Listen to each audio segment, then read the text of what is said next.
వానితో పోట్లాడటకు చంపితిని. మీ దాసుడనైనా నేను ఆ సింహమును ఎలుగుబంటిని చంపితిని. జీవము గల దేవుని సైన్యములను తిరస్కరించిన ఈ సున్నతి లేని ఫిలిష్తీయుడు వాటిలో ఒక దాని వలె అగుననియు, సింహము యొక్క బలము నుండి ఎలుగుబంటి యొక్క బలము నుండి నన్ను రక్షించిన యెహోవా ఈ ఫిలిష్తీయుని చేతిలో నుండి కూడాను నన్ను విడిపించిననియు చెప్పెను. అందుకు సౌలు, పొమ్ము, యెహోవా నీకు తోడుగా నుండును గాక అని దావీదుతో అన్నాడు.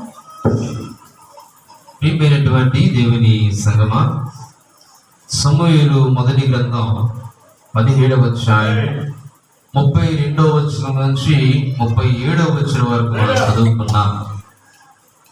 ఈ కథ మనందరికీ తెలిసినటువంటిది. దావీదు గొల్యాతును ఓడించడం. కానీ అప్పటి వరకు దావీదు పట్ల అక్కడ ఉన్నటువంటి సహోదరులు కానీ, సౌలు కానీ, తనతో ఉన్నటువంటి వారందరూ కూడా వారికి ఉన్నటువంటి అభిప్రాయము చాలా సంకుచితమైనటువంటి అభిప్రాయం.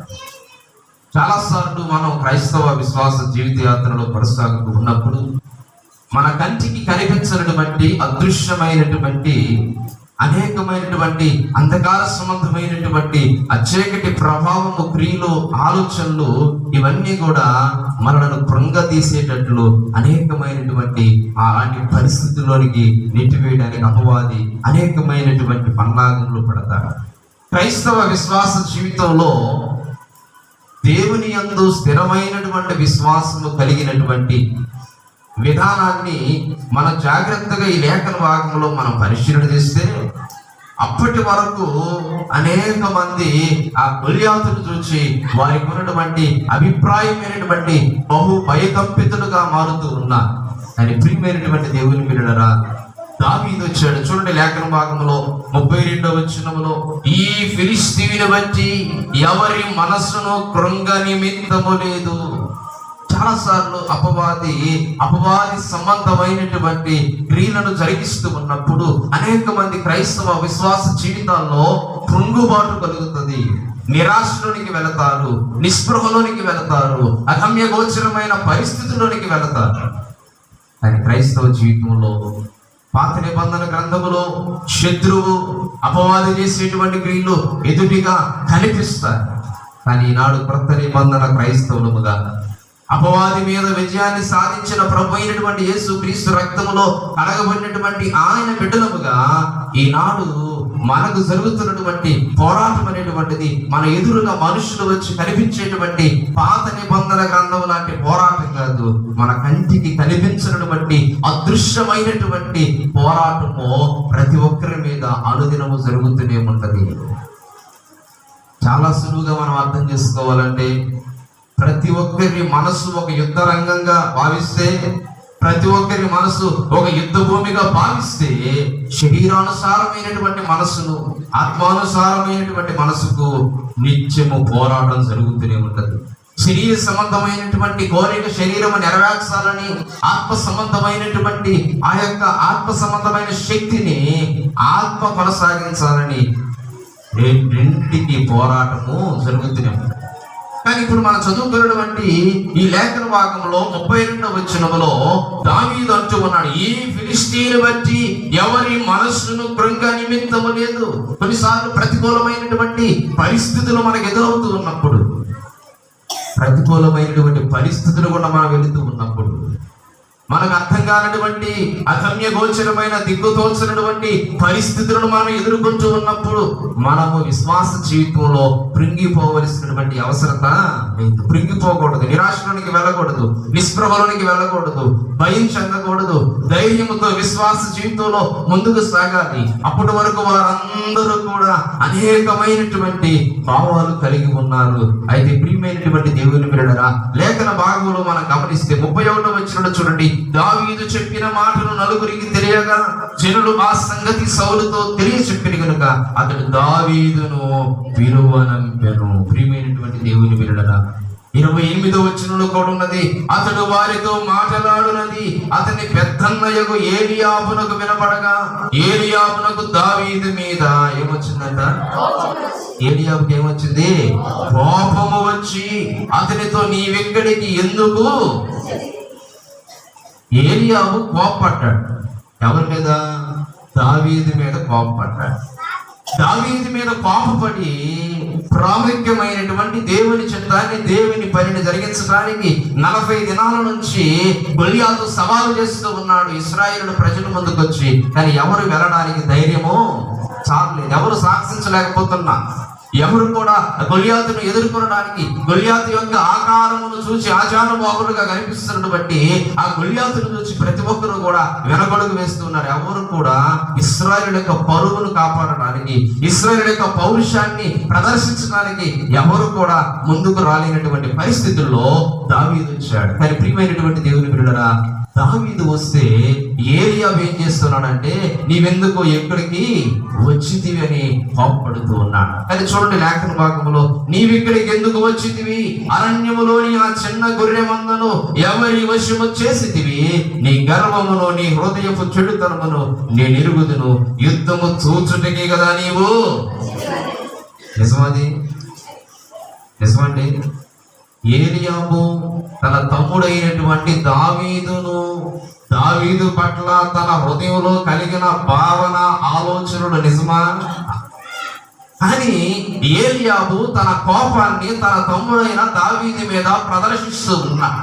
కొన్నిసార్లు అపవాది మన కంటికి కనిపించకుండా అనేక రీతులుగా తన ప్రయోగాలు చేయాలని ప్రయత్నం చేస్తాడు. అపవాది అనేకమైనటువంటి వ్యూహాలు, పన్నాగములు, అనేకమైనటువంటి మాటలు అనేక రీతులుగా మనలను కృంగదీసేటట్లు చేస్తాడు. కానీ దావీదు ఏమన్నా కృంగిపోయాడా? దావీదు కృంగిపోవాలా? చూడండి లేఖన భాగంలో అక్కడ ఏలియాబేమో దావీదుని అంటున్నాడు, నీవు ఎందుకు ఇక్కడికి వచ్చా అని దావీదు మీద కోపడి ఏమంటున్నాడు? నీ గర్వము, నీ హృదయపు చెడుతనము నేను ఎరుగుదును. అది నిజమైతే కాదు, అబద్ధం. కానీ అబద్ధం ఆడుతూ కూడా దావీదు మీద ఏలియాబు కోపాన్ని ప్రదర్శిస్తూ ఉన్నాడు. చూడండి లేఖనం 29వ వచనములో, అందుకు దావీదు అంటున్నాడు, నేనేమి చేసి తిని మాట మాత్రము పలికిదనని చెప్పి అతని యొద్ద నుండి తొలగి తిరిగి మరి ఒకని ఆ ప్రకారం ఎడుగగా జనులు వారికి అదే ప్రకారము ప్రత్యుత్తరం ఇచ్చిరి. జనులు కూడా ఏం చేశారంట? జనులు కూడా అదే ప్రకారం ప్రత్యుత్తరం ఇచ్చారు. నిజమే కదా?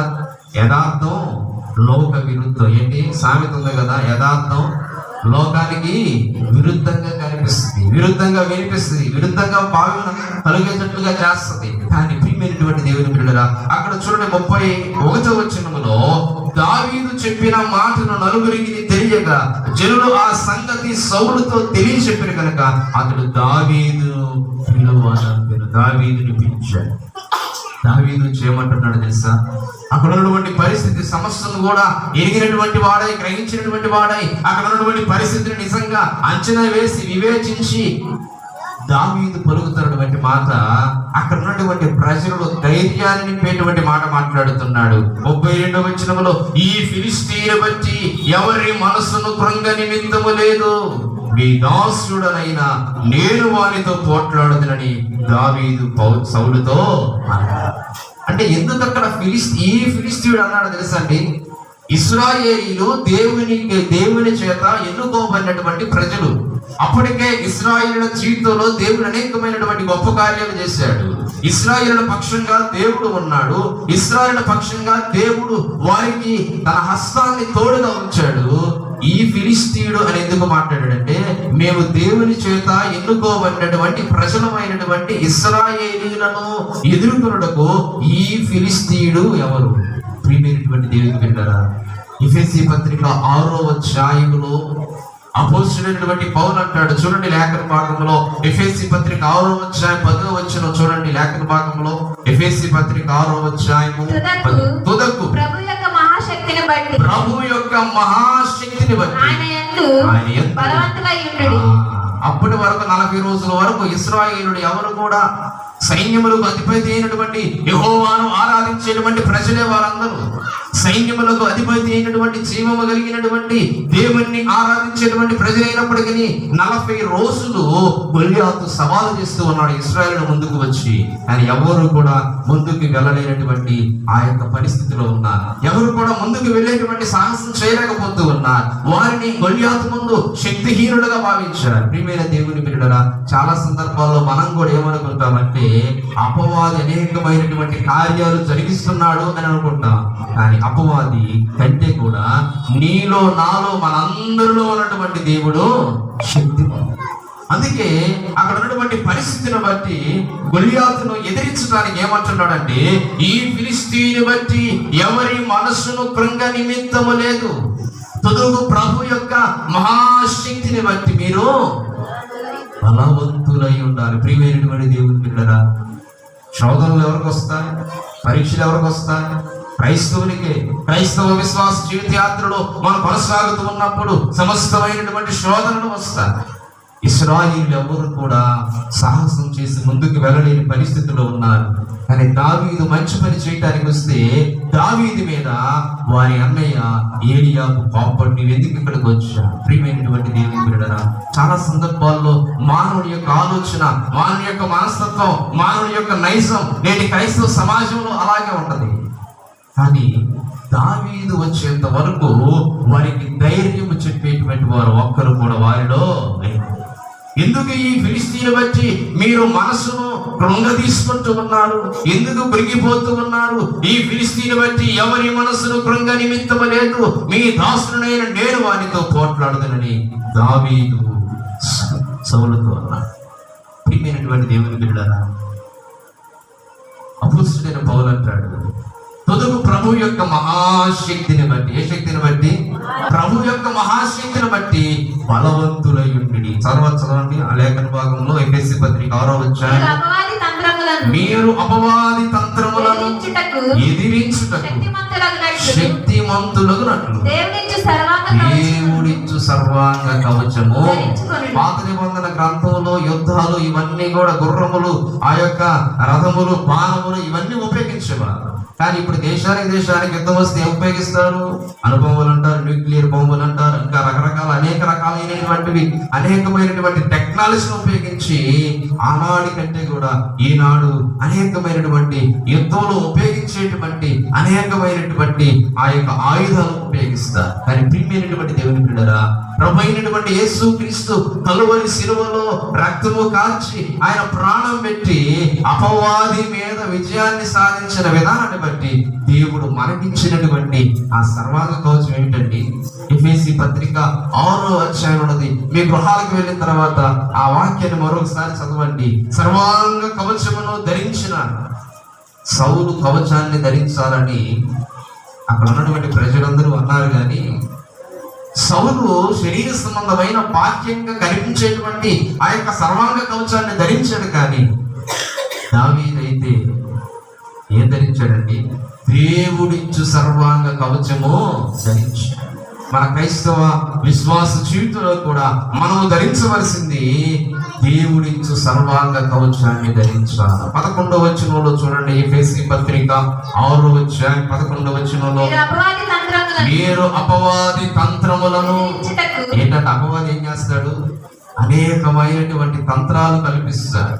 అపవాది అనేకమైనటువంటి తంత్రాలు, అపవాది అనేకమైనటువంటి ప్రయోగాలు, అపవాది అనేకమైనటువంటి తంత్ర మంత్రములు ఉపయోగించి జీవము కలిగినటువంటి దేవుని ఆరాధించేటువంటి ప్రజలను భయకంపితులు చేయాలని అపవాది ప్రయత్నం చేస్తా ఉంటాడు. ఒక మాటలో చెప్పాలంటే అపవాది ఓడిపోయినటువంటి వారు. అపవాదిని ఓడించాడు కలువరి శిలువలో రక్తం కార్చి ప్రాణం పెట్టడం ద్వారా. ప్రభు అయినటువంటి యేసు క్రీస్తు మనకు అనుగ్రహించినటువంటి ఆ శక్తిని బట్టి, మహాశక్తిని బట్టి మనం బలవంతులుగా ఉండాలి. అపవాది తంత్రములను ఏం చేయాలంట? ఎదిరించాలి. అపవాది తంత్రములను ఎదిరించాలి. ప్రియమైనటువంటి దేవుని బిడ్డలారా, చాలా సార్లు అనేక మంది అలవాటుగా ప్రార్థన చేస్తా దేవుని గద్దిస్తా ఉంటారు. మనం చూస్తా ఉంటాం అనేక మంది ప్రార్థనలు వింటూ ఉన్నప్పుడు అపవాదిని గద్దించాలి, దేవుని వినయంతో అడగాలి. రివర్స్ చేస్తా ఉంటారు చాలా మంది.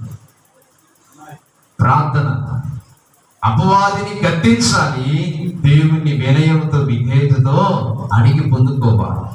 అపవాదిని గద్దించకుండా చాలా మంది దేవుణ్ణి గద్దిస్తూ ఉంటారు. అలవాటుతో చేసేటువంటి అర్థం లేనటువంటి ప్రార్థన, అలవాటుతో కూడినటువంటి ప్రార్థన, మోసలో పోసినటువంటి ప్రార్థన చేస్తూ ఉంటారు. కానీ దేవుని వాక్యం సెలవిస్తూ ఉన్నది, అపవాదిని ఎదిరించుడి. యాకోబు పత్రిక 4వ అధ్యాయము 7వ వచనం చదవండి.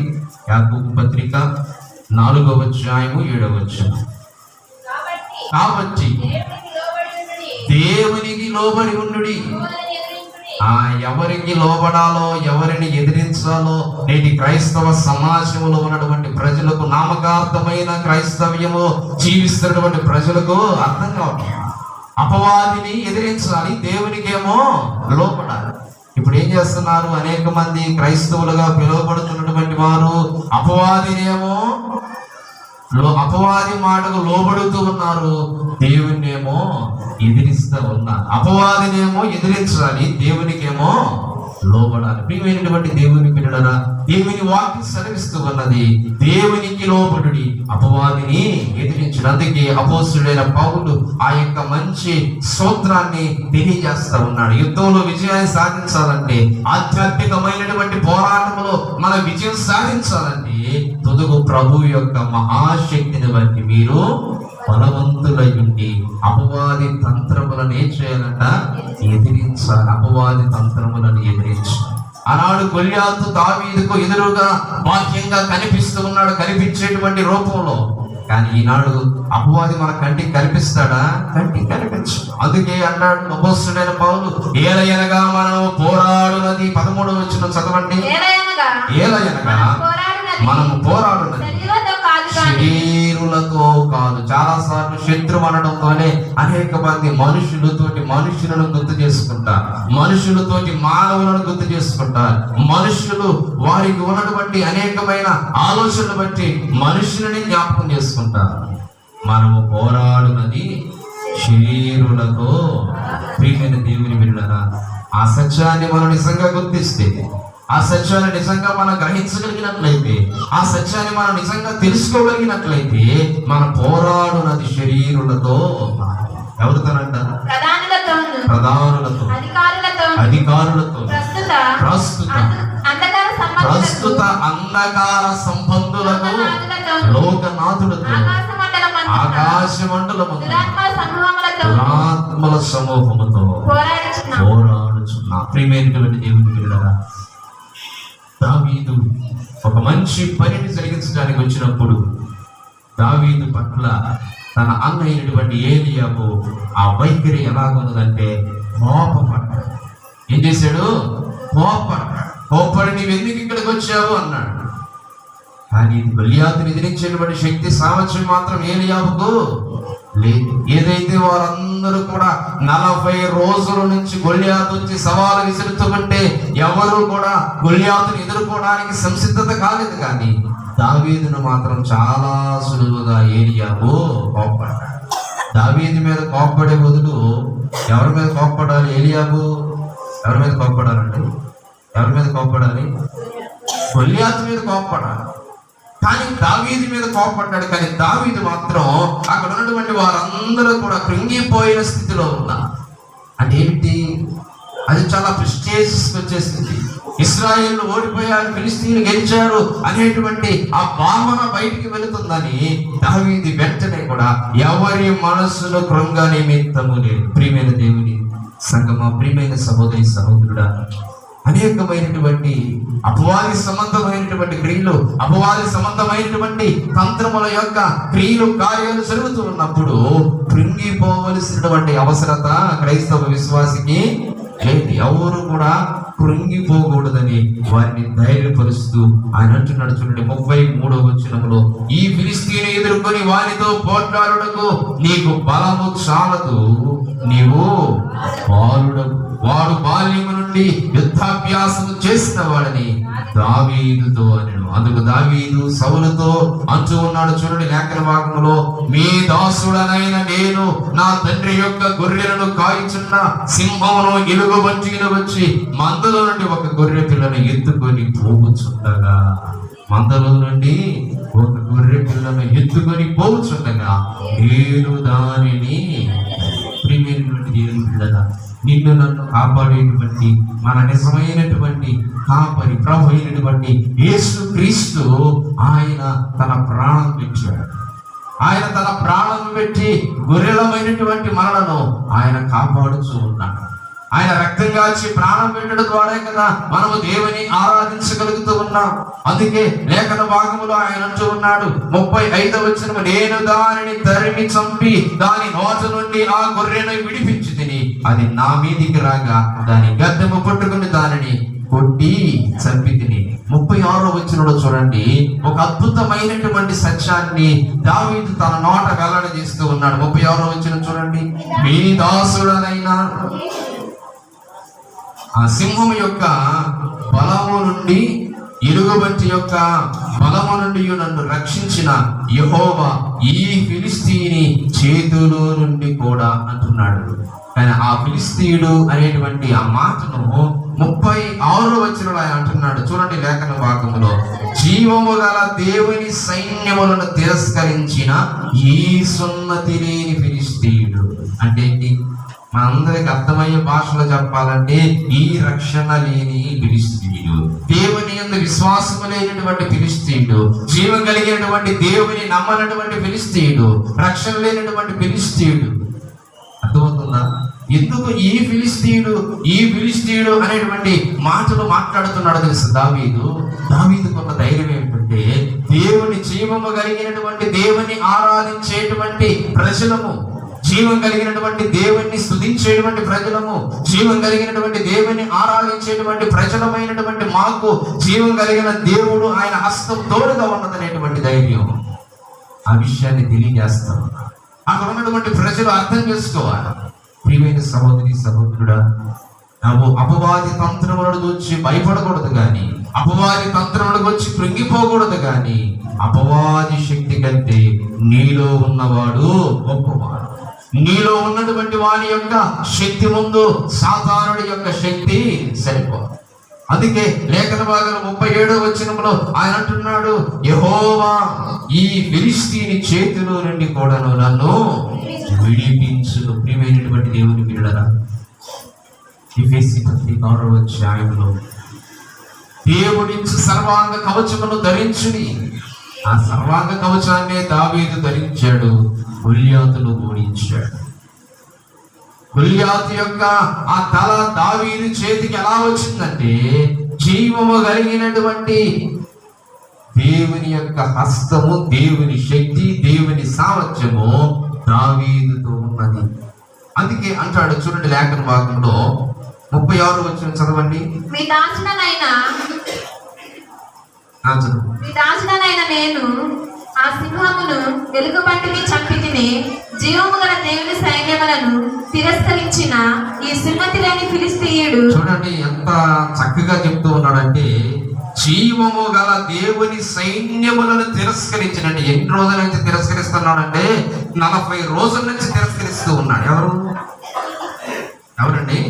గొల్యాతు. 40 రోజుల నుంచి తిరస్కరిస్తూనే ఉన్నాడు. 40 రోజుల నుంచి వారిని హేళన చేస్తూనే ఉన్నాడు. 40 రోజుల నుంచి వారిని అపహాస్యం చేస్తూనే ఉన్నాడు. కానీ ఎవరు కూడా ముందుకు రాలేదు. కానీ దావీదు ముందుకు వచ్చాడు. అందుకే అంటాడు, సున్నతి లేని ఈ ఫిలిస్తీని చేతిలో. చూడండి లేఖన భాగంలో, సున్నతి లేని ఫిలిస్తీయుడు వాటిలో ఒకదాని వలె. ఇంతవరకు సింహాన్ని ఎలుగుబంటును నేను ఓడించను కదా, వాటిలాగానే గొల్యాతును కూడా నేను ఓడించి. ప్రియమైనటువంటి దేవుని బిడ్డలారా, అపవాది సింహంలాగా నటిస్తాడు. ఏం చేస్తాడు? అపవాది సింహంలాగా నటిస్తాడు. కానీ నీవు నేను ఆరాధించేటువంటి దేవుడు ఆయన యోధా స్తుతి గోత్రపు సింహం. అపవాదిని ఇప్పుడు ఓడించాడు. కలువరి శిలువలో ప్రభు అయినటువంటి యేసు క్రీస్తు అపవాదిని ఓడించాడు. కానీ అపవాది సింహంలాగా నటిస్తాడు. కానీ సింహం లాంటి అశక్తి సామర్థ్యములు లేవు. కానీ ఎవరిని భయపిస్తాడంటే, విశ్వాసములో సన్నగిల్లిపోయినటువంటి వారు, అల్ప విశ్వాసంతో జీవిస్తున్నటువంటి వారు, విశ్వాసంలో బలహీనులను అపవాది ఏం చేస్తాడు? సింహంలాగా భయపెట్టాలని ప్రయత్నం చేస్తాడు. కానీ నీలో నిజమైన స్థిరమైన క్రైస్తవ విశ్వాసం అంటే నీవు భయపడక దావీదు వలె గొల్లియాతుని ఎదుర్కొంట. అనగా మనం పోరాడున్నది శరీరులతో కాదు. ఎవరితో పోరాడుతున్నామంట? దురాత్మల సమూహముతో మనము పోరాడుతున్నాం. అంత మాత్రమే కాదు, దినవృత్తాంతముల 2వ గ్రంథం 20వ అధ్యాయంలో చూడండి, లేఖన భాగంలో దినవృత్తాంతముల 2వ గ్రంథం 20వ అధ్యాయంలో అక్కడ యెహోషాపాతు కూడా అనేకమైనటువంటి ప్రతికూలమైన పరిస్థితులను ఎదుర్కొన్నాడు. చూడండి, లేఖన భాగంలో 3వ వచనం నుంచి చదవండి. అందుకు యెహోషాపాతు భయపడి యెహోవా యొద్ద విచారించుటకు మనసు నిలుపుకొని యూదా అంతటా ఉపవాస దినము ఆచరింపవలనని చాటింపగా యూదా వారు యెహోవా వలని సహాయమును వేడుకొనుటకై కూడుకొనిది. యెహోవా యొద్ద విచారించుటకు యూదా పట్టణములన్నిటిలో నుండి జనులు వచ్చిరి. యెహోషాపాతు కూడా తనకు వచ్చినటువంటి ప్రతికూలమైన పరిస్థితులకు ఏం చేశాడో తెలుసా? యెహోషాపాతు భయపడి యెహోవా యొద్ద విచారించుటకు మనస్సు నిలుపుకున్నాడు. ఎవరి యొద్ద విచారించడానికి? యెహోవా యొద్ద విచారించడానికి. విచారించడం అంటే దేవుని దగ్గర మొరపెట్టడం, దేవుని దగ్గర ఆ సమస్యను దేవుని యొద్దకు తీసుకుని వెళ్ళడం. దేవా, నాకు ఈ కష్టం వచ్చింది, నాకు ఈ బాధ వచ్చింది, నాకు ఈ శోధన వచ్చింది అని దేవుని యొద్ద విచారించడానికి తన మనస్సును నిలుపుకున్నాడు. ప్రియమైనటువంటి దేవుని సంగమ, ప్రియమైన సహోదరి సహోదరుడా, యెహోషాపాతు జీవితంలో కూడా అనేకమైనటువంటి ప్రతికూలమైన పరిస్థితులు ఎదురొచ్చాయి. కానీ యెహోషాపాతు కృంగిపోలేదు. యెహోషాపాతు దేవుని దగ్గర విచారించడానికి, దేవుని అడగడానికి, దేవుని యొద్ద నుంచి నిజమైనటువంటి పరిష్కారం పొందడానికి ఆయన దేవుని దగ్గర తన మనస్సును నిలుపుకున్నాడు. మన క్రైస్తవ విశ్వాస జీవితంలో ఎంతవరకు దేవుని విచారించడానికి, లేక దేవుని అడగడానికి, దేవుని యొద్ద నుంచి నిజమైనటువంటి పరిష్కారం పొందడానికి ఎంతవరకు మన మనస్సును స్థిరంగా ఆయన మీద నిలపగలుగుతూ ఉన్నాం? చూడండి, లేఖన భాగంలో 4వ వచనంలో చూడండి. యెహోవా యొద్ద విచారించుటకు యూదా పట్టణములన్నిటిలో నుండి జనులు వచ్చిరి. యెహోషాపాతు యెహోవా మందిరములో క్రొత్త శాల ఎదుట సమాజముగా కూడిన యూదా యెరూషలేముల జనుల మధ్యను నిలువబడి, మా పితరుల దేవా యెహోవా, నీవు ఆకాశమందు దేవుడవై ఉన్నావు. అన్య జనుల రాజ్యములను ఏలువాడవు నీవే. నీవు బాహుబలము గలవాడవు, పరాక్రమము గలవాడవు. నిన్నెదిరించుటకు ఎవరికి నీ బలము? దావీదు ఏమన్నాడంటే, సున్నతి లేని ఈ ఫిలిష్తీయుడు జీవము కలిగినటువంటి దేవుని యొక్క సైన్యమును తిరస్కరిస్తూ ఉన్నాడు. ఆ సింహాన్ని, ఆ ఎలుగుబంటును ఎలాగ చేశానో వాటి వలె ఈ గొల్లియాతును కూడా చేయదునని తన సొంత బలంతో అంటున్నాడా?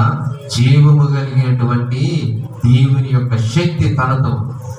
అందుకే దేవుడు అనుగ్రహించు సర్వాంగ కవచమును మనము ధరించిన వారమే అపవాది తంత్రములను ఎదిరించేటువంటి వారిగా ఉండాలి.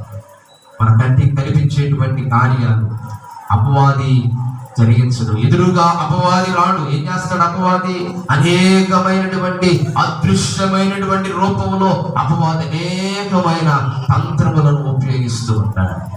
కానీ యెహోషాపాతు ఏం చేశాడంటే తన మనస్సును దేవుని మీద నిలిపి ఆయన దగ్గర నుంచి నిజమైనటువంటి విజయాన్ని పొందాలని ఆయన ప్రార్థన చేస్తూ ఉన్నాడు. చూడండి, లేఖన భాగంలో ప్రార్థన చేస్తున్నాడు. దినవృత్తాంతముల 2వ గ్రంథం 20వ అధ్యాయము 6వ వచనంలో అంటున్నాడు, 2వ భాగంలో, మా పితరుల దేవా యెహోవా, నీవు ఆకాశమందు దేవుడు అయి ఉన్నావు. అన్యజనుల రాజ్యములను ఏలువాడవు నీవే. నీవు బాహుబలము గలవాడు. బాహుబలం అంటే ఏంటంటే, బాహుబలం అంటే ఏంటి?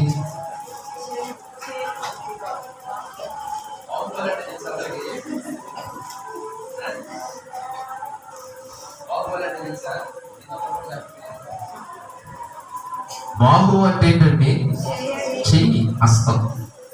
ఇక్కడ పేర్లు అందరు కాపీ కొట్టేది. నిజమైన బాహుబలిని అనేకులు గుర్తించరు, డూప్లికేట్ బాహుబలిని అయితే గుర్తిస్తారు.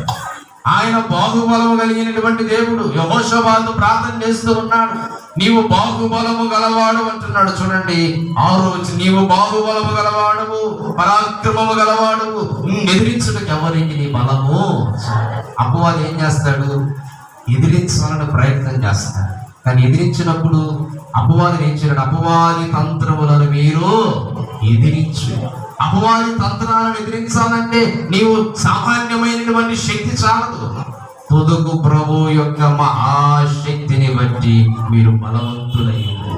దేవుని యొక్క మహాశక్తిని మనం పొందుకుంటేనే అపవాది తంత్రములను మనము ఎదిరించగలిగిన వారముగా ఉంటాం. 7వ వచనం, నీ జనులైన ఇశ్రాయేలీయుల ఎదుట నుండి ఈ దేశపు కాపురస్తులను తోలివేసి నీ స్నేహితుడైన అబ్రహాము యొక్క సంతతికి దీనిని శాశ్వతముగా ఇచ్చిన మా దేవుడవు నీవే. మా దేవుడవు నీవేనటువంటి దేవుని బిడ్డలారా, దేవుని వాక్యం సెలవిస్తూ ఉన్నది, అపవాది తంత్రములను మీరు ఎదిరించుటకు తుదకు ప్రభు యొక్క మహాశక్తిని బట్టి మీరు బలవంతులై ఉంటారు. యాకోబు పత్రిక 4వ అధ్యాయము 7వ వచనంలో మనం చదువుకున్నాం. ఎవరికి లోబడాలో, ఎవరిని ఎదిరించాలో మనం తెలుసుకున్నటువంటి విచక్షణ కలిగిన, వివేచన కలిగినటువంటి, జ్ఞానం కలిగినటువంటి క్రైస్తవ విశ్వాసిగా మనము జీవించాలి.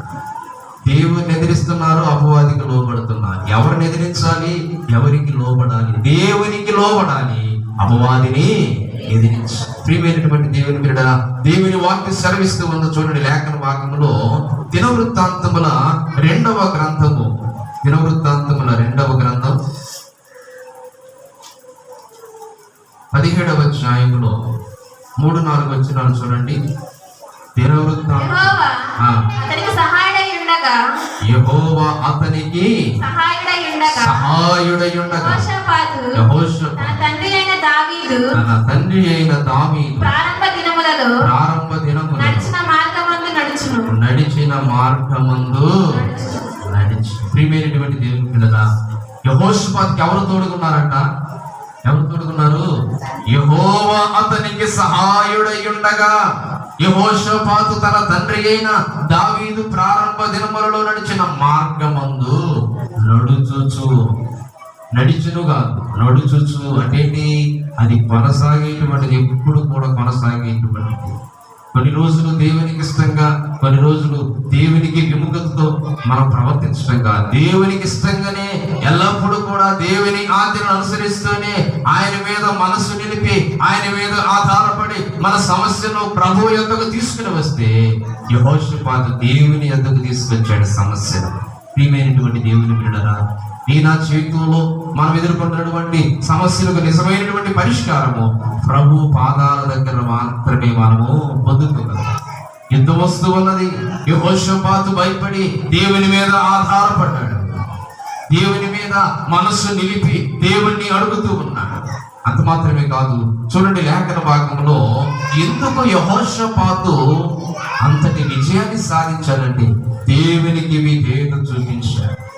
దేవునికి విధేయత చూపించాడు కనుక, దేవుని వాక్యానికి, దేవుని మాటకు లోబడ్డాడు కనుక యెహోషాపాతును దేవుడు ఆశీర్వదించాడు. 12వ వచనం చూడండి. యెహోషాపాతు అంతకంతకు గొప్పవాడై యూదా దేశమున సామగ్రిని నిలువ చేయ పట్టణములను స్టోరేజెస్ అన్ని కూడా కట్టించాడు. అంటే అంతగా దీవించబడ్డాడు, అంతగా ఆశీర్వదించబడ్డాడు యెహోషాపాతు. విధేయత కలిగి ఉన్నాడు, విధేయత కలిగి ఉన్నాడు. దేవునికి వ్యతిరేకమైనటువంటి సమస్తమైనటువంటి విగ్రహారాధన, సమస్తమైన వాటిని ఆయన తొలగించాడు, అవన్నీ లేకుండా చేశాడు. దేవునికి విరుద్ధమైనది, దేవునికి వ్యతిరేకమైనది, దేవునికి ఇష్టం లేనిది నీ హృదయంలో నుండి తొలగించుకోవాలి. పాత నిబంధన గ్రంథంలో నిజంగా తొలగించాడు. కానీ ఈనాడు నీవు నేను చేయవలసింది హృదయంలో దేవునికి వ్యతిరేకమైనటువంటి ప్రతిదిని కూడా విసర్జించాలి, తీసివేయాలి. ఆ కార్యాన్ని చేశాడు యెహోషాపాతు. అంత మాత్రమే కాదు, 3వ కార్యం ఏమిటంటే చూడండి 7వ వచనం చూడండి. తన ఏలుబడి 3వ సంవత్సరమున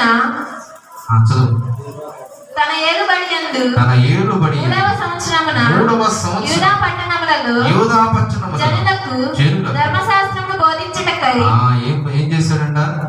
ధర్మశాస్త్రమును బోధించుటకై అతడు పెద్దలైన బెన్హయీలును, ఉపద్యాను, జకర్యాను, నెతనేలును, మీకాయను, షమయ ఇలాగ వారందరిని కూడా ఆయన ఏం చేశాడు? ఏర్పాటు చేసి ధర్మశాస్త్రం బోధించేటువంటి ఏర్పాట్లు చేశాడు. ధర్మశాస్త్రాన్ని ప్రజలకు బోధించేటువంటి అవగాహన కలిగించాడు. 9వ వచనంలో చూడండి, వారు యెహోవా ధర్మశాస్త్ర గ్రంథమును చేతపుచ్చుకొని యూదా వారి మధ్య ప్రకటన చేయించు, యూదా పట్టణములన్నిటిని సంచరించుచు జనులకు బోధించి, యూదా దేశము చుట్టూ ఉండు దేశముల రాజ్యములన్నిటి మీదకి ఏమొచ్చిందంట?